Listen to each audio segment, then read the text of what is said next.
Good evening, everybody. My name is Amuta. I'm working in Indian Embassy. So I have a lot of questions, but for time being, I'm saying little bit questions. So in Islam, why there is no caste system? Yes, sister. Okay, my second question is... Sister, ask the first question. After I reply, then you can ask the second question. Okay, fine. Give me the answer. Sister asked the question, why in Islam there's no caste system? Because in Islam we believe that all the human beings are equal, unlike in Hinduism. Quran says in Surah Hujurat, chapter 49, verse number 13, Ya ayyuhan nasu inna khalaqnakum min zakarin wa unsa wa ja'alnakum shu'uban wa qaba'ila lita'arafu inna akramakum indallahi atqakum inna Allaha alimun khabir. O humankind, we have created you from a single pair of male and female and have divided you into nations and tribes so that you shall recognize each other, not you shall despise each other. And the most honored in the sight of Allah subhanahu wa ta'ala is the person who has taqwa. The criteria for judgment in the sight of Almighty God for a human being to be superior to the other human being, it's not sex, it's not caste, it's not color, it's not wealth, it's not age, but it is taqwa, it is God consciousness, it is piety, it is righteousness.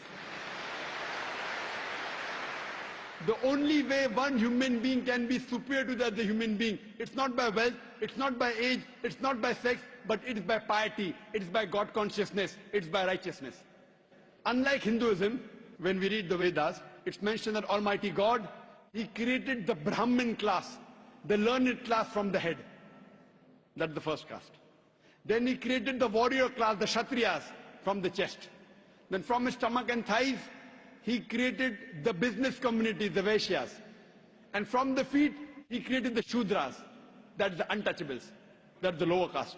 So this is what is mentioned in the Vedas. In Islam, we believe that all the human beings are equal. We don't believe that one human being is superior to the other human being because of birth, because of profession, because of wealth, because of color, because of caste. So Islam is a universal religion. Unlike in the Vedas, what they say that you have to stick to your profession. Because, it was mainly controlled by the Brahmins, which is again small percentage, minute percentage. And they say that if you're born as a Shudra, you remain a Shudra, you serve the Brahmin, next life maybe you may become a better person. No, this is all ideology. So that, they want to keep the low person will remain low, and the rich and the top people remain top. In Islam, we believe in equality. And Islam is a religion for all the human beings. That is the reason Islam is against caste system. Hope that answers the question, sister. Okay, sir, I have one more doubt. So why you are saying the Muslim is Sayyid Muslim or Sunni Muslim or Shia? So what is that? Sister said that why am I saying Sayyid Muslim and Shia Muslim Sunni? I never said Sayyid Muslim, Shia. Muslim is the one who submits his will to Almighty God. In Islam, there is no sect. Allah says in the Quran in Surah Al-Imran chapter 3 verse number 103, وَاتَصِمُوا بِحَبْلِ اللَّهِ جَمِيعًا وَلَا تَفَرَّقُوا. Hold to the rope of Allah strongly and be not divided. There is no Sayyid Muslim and Sunni or this. Yes, the family. Fine, you may belong to a family. You may belong to a Sheikh family. You may belong to Sayyid family. To know your roots, that does not mean a person is superior. A Khan is superior to a Sheikh or a Sayyid. No. It is belonging to your roots. Like how you may come from some family so that you have come from particular land or particular area. If you have come from Konkan region. So this is family background. It doesn't mean one person is superior to the other. The only way one human being can be superior to the other human being is by piety, is by righteousness, is by God consciousness. Hope that answers the question, sister. Okay, second question. Why in Islam marriages no horoscope is seen? Sister asked the question that why in Islam during marriages no horoscope is seen.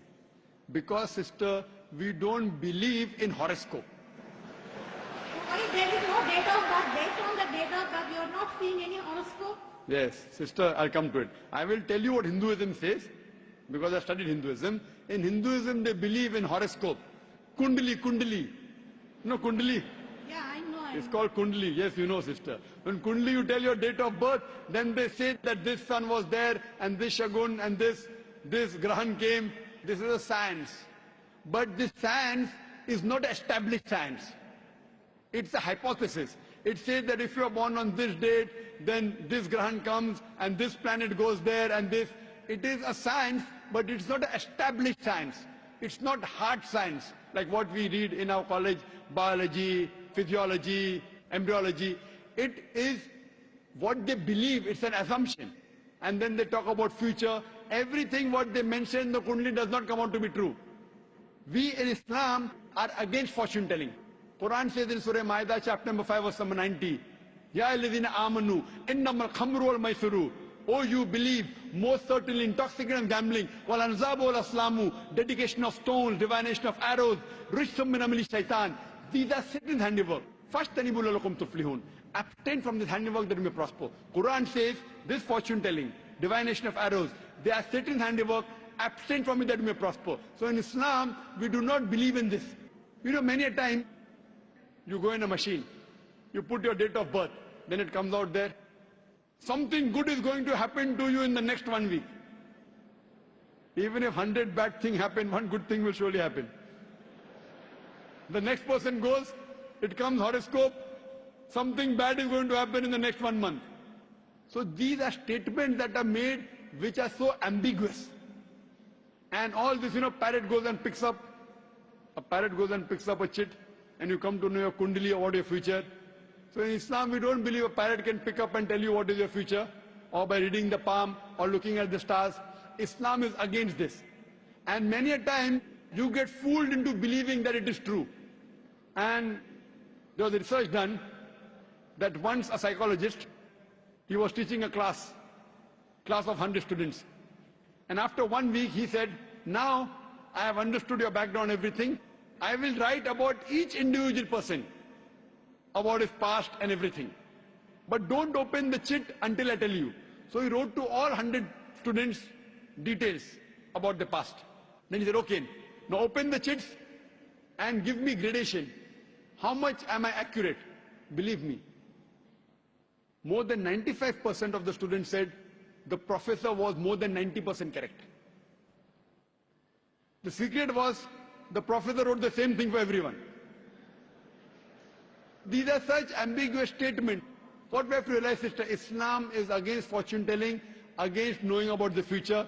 That's the reason there's no kundli required. If the kundli was there, yet you find that so many marriages are being broken in Hinduism. Why? What we believe that we have to choose our life partner. And our beloved Prophet Muhammad Sallallahu Alaihi Wasallam said, it's mentioned in Sahih Hadith, that whenever you choose your life partner, you look for 4 things. Beauty, wealth, nobility, and virtue. The best is virtue.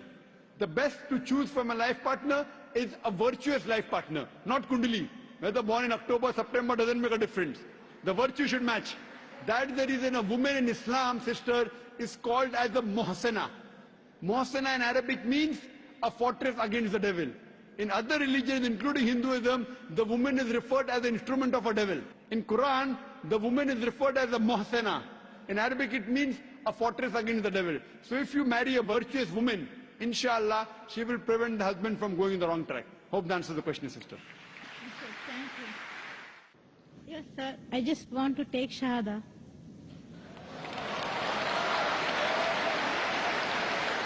MashaAllah. The sister who asked the question earlier, and I believe you're a Hindu sister? Yeah, I'm Hindu. Yes, the sister who had the earlier question, MashaAllah, Allah gave her hidayat and she wants to accept Islam. I want to ask you, sister, do you believe there is one God? Yeah, I believe in Do you one God. believe that Almighty God has got no images? Yes, sir, I believe. Yes, and you believe that there is no one to worship besides Allah? Yeah, I believe Allah is the great. Do you believe Prophet Muhammad is the last and final messenger of this God? Yes, I believe. Inshallah, I'll say in Arabic and you repeat it, sister. Ashhadu. I'll say in Arabic and you repeat it, sister, slowly. Okay. Ashhadu. Hashadu, Allah. Allah, Ilaha. ilaha, Illallah. illallah, Wa ashhadu. washadu, Anna. anna, Muhammadan. Muhammadan, Abduhu.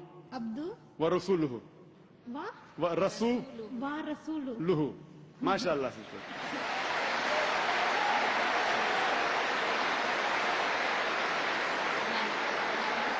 Sister, I'll just say the translation. I'll just mention the translation, sister. You just repeated the translation, which will be much more easier. I bear witness I bear witness I bear witness that that there is no God there is no God but Allah, but Allah, and Prophet Muhammad and Prophet Muhammad is is the messenger the messenger and servant of Almighty God. and Servant of Almighty God. servant of Almighty God. MashaAllah, sister.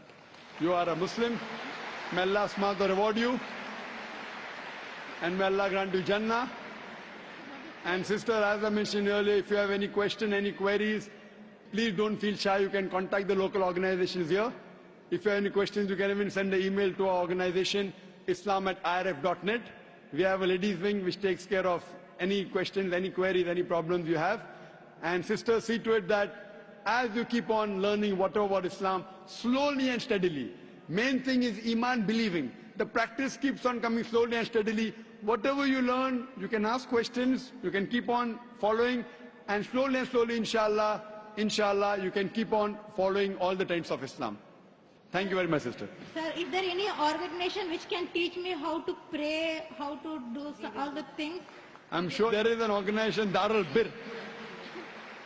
The organization I know in Dubai, Darul Bir. I'm sure there are lady organizations. And I think there's Sister Yasmin, who is the wife of my friend Brother Najmuddin. Surely Sister Yasmin would be somewhere in the ladies wing. They have a ladies organization. You can contact the volunteer, and inshallah they'll help you out in teaching you how to pray, how to offer salah, and the other aspects of Islam. Thank you, sister.